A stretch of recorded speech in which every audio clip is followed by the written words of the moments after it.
All right, everybody, I got a chicken versus egg question for you.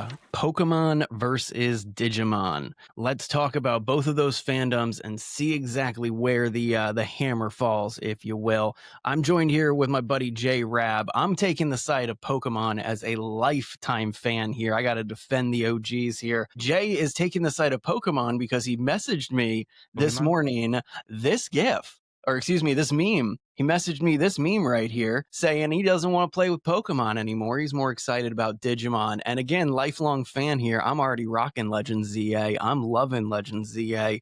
And so we're going to break it down. We're going to talk about every side of this. We're going to talk about the whole fandom. We're going to talk about the games. We're going to talk about the TCG. We're going to talk about the merchandising. We're going to talk about everything. And we hope to hear from you in the comments. Jay, let's just go straight over to you. Let's talk Digimon first because everybody's talking Pokemon, except for the people in Pokemon and Nintendo's comments. They're talking Digimon. And so let's talk about Digimon first. Sure, and I'm taking the side of Digimon, not Pokemon, like you said. Yep. Oh yeah. No, we're definitely doing that. So Digimon did enter into the scene. As far as the games go, you created. Do you want me to start from the kind of laying that out? We can do the chicken versus the egg because there is a little crossover about which one came first. So what I'm referring to, there's a little bit of crossover about which one came first here. Pokemon was first released in Japan in February of 1996, which was about 16 months before Digimon Virtual Pet was released in Japan. June of 1997. However, in the United States, Digimon was first debuted in 1997, which was before the release of Pokemon in the United States. So Americans got the first taste of Digimon, whereas the Japanese people did get the first taste of Pokemon. And so that's what we're referring to with a little bit of which one came first crossover. Jay, take it away. So the big thing that I'm seeing here is with the chicken and the egg mentality is it's not Pokemon or it's not Digimon. But the US market did receive Digimon first. So something that is kind of focused on my mind is how they're dealing with patents are concerned with Pokemon. Because Pokemon is really heavy on the patent side and they're trying to push out Power World, who is their main competitor because people are enjoying the game more because Power World is giving them the players what they want out of it. Like Power World is very much on the consumer side. And we're seeing a shift with Nintendo going away from the consumer side and probably focusing more on the business side of things and just like what makes sense on that. And when you're talking about the who came first, chicken or egg, if Digimon did what Pokemon is doing now, Digimon would be on the patent side of saying, hey, Pokemon, you're copying us. Let's get you out of here. And I don't really agree with the whole patent side and trying to create generic patents for things that are included in multiple games and kind of not very genre specific, and just allowing others to be able to create these monster trainer games without having like this oversight on the patents. What do you think about that? Well, I think as far as the Pokemon and their patent debate goes, I think that's one of the only things that I'm against Pokemon on and against Nintendo on is because having a patent kind of eliminates a lot of the fun mini games that we've seen get populated in games across the years. A lot of the actual games that you don't even recognize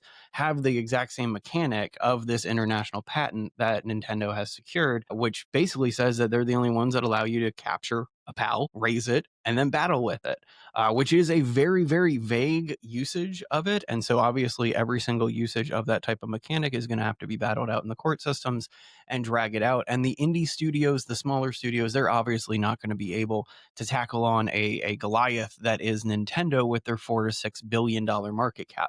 And so I completely understand what you're saying from a patenting perspective. Now, the one thing that I will say is that when Digimon released into the United States, they failed their initial launch. Yes, it was received very popularly as a TV show. It was very, very entertaining. I watched Digimon, But at the same time, the actual fandom is not in the show. It's in the merchandising of the show. And if you remember back in the 90s, TV advertising was completely different. The television shows that we grew up with watching in the 90s, everything from Transformers, dating back even further to things like He-Man and stuff like that. All of these fandoms were literally created to sell toys exclusively for the merchandising. What would happen is somebody would come up with an idea for a toy and they would turn that toy into a series of toys, and then they would develop a show around that series of toys to market and sell the toys. And in turn, they would sell advertising space, and it would kind of be just a double edged sword. That's how advertising for kids programming used to work. And then a lot of regulations came in and a lot of other things stepped in that say, hey, you probably shouldn't rot the mind of children. You should teach them some stuff. And so now we have all these educational disclaimers. We got all this other type of parameters and things like that. And so from a merchandising standpoint, Digimon hit the scene and they kind of like trickled in pieces here and there. Pokemon hit the scene in the United States and they already had a plethora of Japanese influence coming in to dictate where the merchandising went.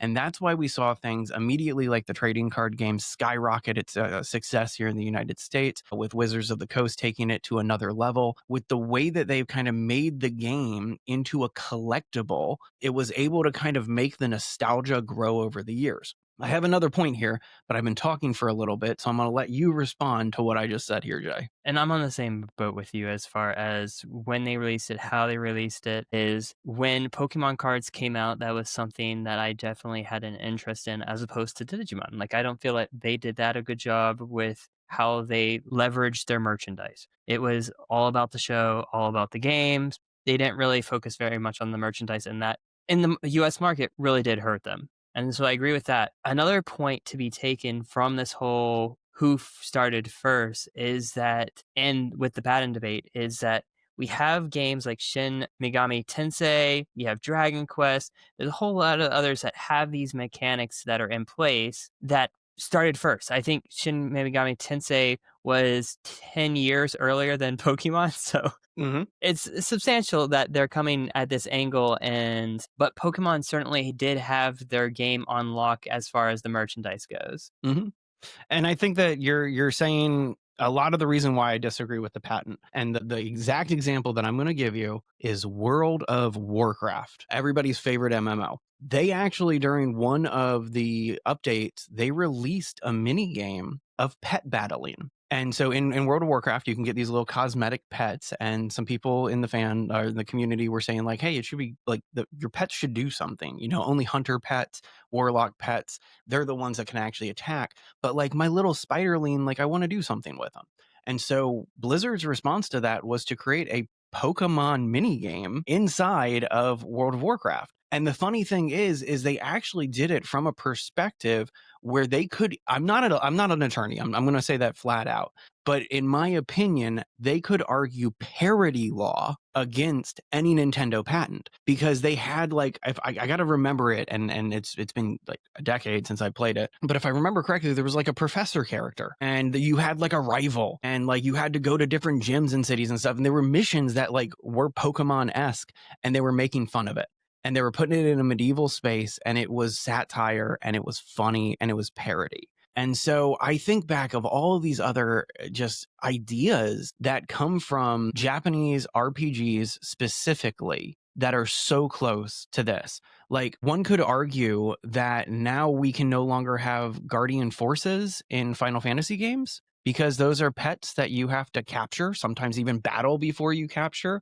Then you have them in your party, you raise them, and then you use them to battle other trainers with guardian forces. And so like one could argue a lot of different things because of this patent. And so I disagree with the patent entirely, but let's talk about what we're talking about here specifically. Pokemon Digimon, let's talk games. Okay, because this is a gaming channel first and foremost. Legends, what's the Digimon game? I'm blanking on what it's called. What's the game called? We have the most recent one. Yeah, the most recent one that everyone's raving about. The most recent one that everybody is positive is Time Stranger. Time Stranger. Okay. So we got Legend ZA versus Time Stranger. And to be honest with you, I haven't even looked up Time Stranger too much. And the reason being, and I know that Legend ZA is going to get a lot of hate, and it's forever going to get a lot of hate because, I mean, Pokemon, the budget that they spent on it versus the budget that they're putting into the TCG, the budget that they're putting into merchandising, the budget that they're putting into the world championships every single year, the regional championships, etc. They could have invested a lot more into Pokemon Legends ZA. The previous Pokemon Legends game, great success after the Pokemon Scarlet Violet Ghost World that was created. And I like Scarlet Violet. I'll admit that I enjoyed Scarlet Violet. But here's what I'm getting at.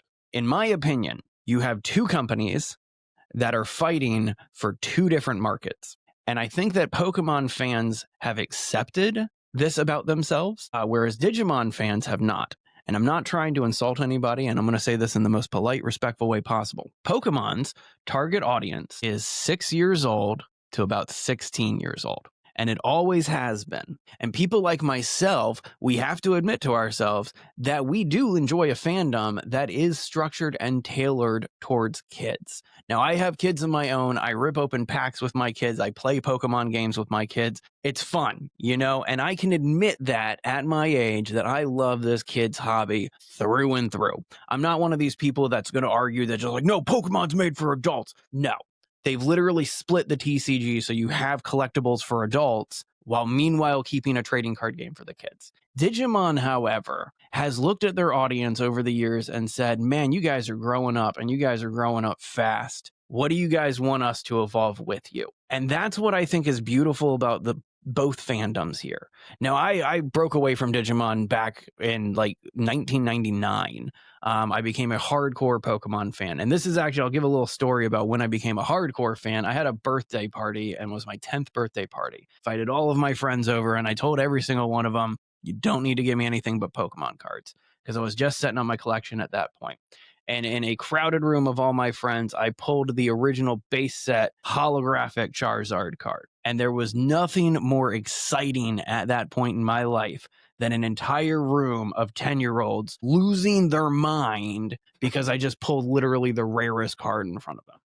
And it's probably one of the reasons why I do all these pack ripping videos and stuff like that. And so that's when I became a hardcore Pokemon fan. And I kind of separated from all the other ones. Got into Yu-Gi-Oh! A little bit when I was like 13, 14, but that's beside the point. Yu-Gi-Oh! Anyway, dude, I had a battle disc and everything. Like I was ready to duel. I really liked Yu-Gi-Oh! It was a great show, man. It was a great fandom. And to be honest with you, I had a collection of Pokemon cards and Yu-Gi-Oh cards.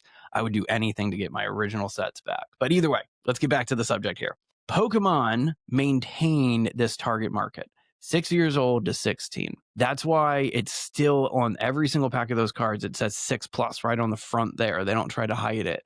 Like Digimon cards, they have evolved. And if you look at Digimon over the years, it looks more adult. If you look at the video games over the years, it looks more mature. I'm not going to use the word adult there because it's really, there's nothing adult content related here. The fantasy violence is about the same in Pokemon and Digimon, but still, it looks more mature because Digimon recognizes that their audience has grown up a little bit. And now they're trying to get people above Pokemon in the 18 to 35 demo. And they're doing a fantastic job. That's my argument. I think that both fandoms can actually coexist, but Pokemon fans need to recognize what they're actually taking part in.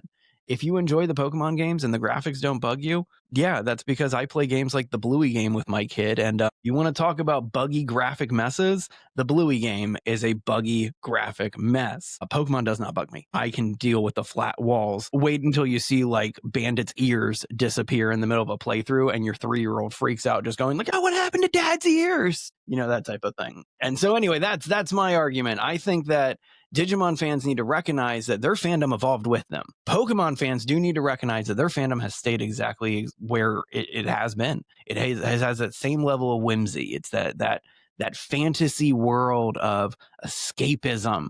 Be a trainer yourself, Whereas Digimon is, let me tell you an amazing story. And I think that's where the big separation is. Jay, I've spoken too long again. It's your turn. So I would disagree with you on one point, and I don't think that you'll think it's the point I'm disagreeing with, is that Digimon did not go the path of evolving. They actually unevolved. Because when it came to the market, as far as the TV show, for the American audience at least, they actually had to tone it down for an American audience because of the mature themes that were present in Digimon. Digimon has always had those mature themes that dealt with emotional weight and strong storytelling, like you kind of had mentioned. And it wasn't so much as evolving, but they've always had that kind of really darker story, even when dealing with these kids that were lost in a digital world. I'm dealing with some serious topics. And when it came to the US market, they actually had to tone it down. And so when you're looking at the American anime for that, the the show's song. There's certain topics in the actual show that they kind of cut out to fit that market to be kind of a competitor to Pokemon. And then as they have progressed, they've touched more back onto those stories. But I feel like you can still meet a mature audience, like adults that are interested in the Pokemon trainer, and attract the younger audience as well. Because I was playing the demo of Time Stranger, which it has a decent thing, and she saw my niece saw one of the Digimon and was like, "Oh, that's so cute!" It's like it looks so cool. It's like this baby dinosaur, and she was really excited because that was the first time she had experienced Digimon and thought, "What is this? What is that? That looks so cool!" And they're like, and she's familiar with the whole Pokemon setup, and so I was able to say, like, "Yeah, this Pokemon. This is just a better version of Pokemon." You know what? And that's fair. And I think that's how, when with how Digimon hit the US market first, I think that's a win for them, is because they were able to capture people. And then this other one came out that had cuter characters, like look at the original like starters and stuff like that with Pokemon versus like some of the original Digimon that Ty was walking around with. Let's be honest here. Pokemon's the cute one, and I just found out recently that Clefairy was actually supposed to be the like star Pokemon, not Pikachu. And because of focus testing, we now have Pikachu. I am going to send you an image right now, sir. And then I am going to censor this image and I'm going to put it up on screen for our call when we release this video. This is an image, a freeze frame from the original Pokemon manga that came out in 1997 in Japan. And you want to talk about toning down adult themes? Let's tone down some adult themes. There's the reaction I was hoping for. Pokemon has always had significant adult themes. In 2 seconds, had to get the binder for this one. And I'm going to pull out a band card right now from 1999. Everything is censored from it, and so it shouldn't cause any issues. But in 1999, in a gym collection of Pokemon cards, Pokemon Company released this little gem. This is called Misty's Tears. And if you notice something, Misty's not wearing any clothes while holding that Staryu. That's a card that never made it into circulation into the United States because of the fact that Misty is not wearing any clothes and the age of Misty in the Pokemon fandom. I got a copy of that for a steal. I paid like $15 for that card and the value shot up to like $50. But either way, Pokemon has always had adult themes, and they definitely toned everything down coming here into the United States, just like Digimon. The problem, or not problem, but the difference is the cuteness factor. Digimon was a more aggressive, intense, like interesting show. Pokemon was literally just like, you teach me and I'll teach you. Let's go. Like it was this really cute story about a 10-year-old who had this lofty goal and no plan to get it. And everybody can relate to being a 10-year-old with a lofty goal and no way of attaining it. And so I think that that's where a lot of the fandom separates, is some people really wanted the action adventure. And then some people really wanted the adventure. And so, yeah, I think that both definitely came from adult roots, and then they came down into more childlike fandoms because both companies recognized that they could evolve with it. I will say that as far as merchandising goes, though, I'm going to go back to merchandising because I was at the Pokemon Center in Anaheim, California this past year. I'll put a picture of that up. There is no better brand than Pokemon when it comes to merchandising.